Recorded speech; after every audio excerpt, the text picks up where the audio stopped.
എന്റെ ബേബിക്ക് ഡയപ്പർ ഏരിയയിൽ ഇടയ്ക്കിടയ്ക്ക് റെഡ്നെസ്സും റാഷസും ഒക്കെ ഉണ്ടാവായിരുന്നു. അതുകൊണ്ട് തന്നെ വളരെ അൺകംഫർട്ടബിളും ആയിരുന്നു. നിങ്ങളുടെ ബേബിക്ക് ഇങ്ങനെ ഉണ്ടായിട്ടുണ്ടോ? കമന്റ് പറയണേ. Also did you know that 10ൽ 3 ബേബീസിന്റെ സ്കിന്നും സെൻസിറ്റീവ് ആണെന്ന്?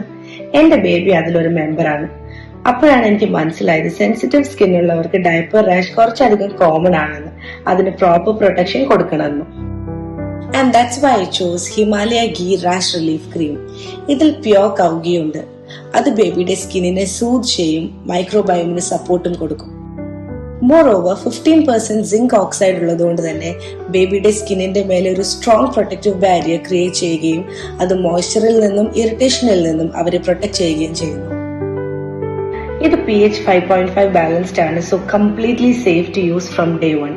ഫസ്റ്റ് യൂസിൽ തന്നെ റെഡ്നെസ് റെഡ്യൂസ് ചെയ്തിട്ട് ബേബിയെ കംഫർട്ടബിൾ ആക്കി നിർത്തുന്നു.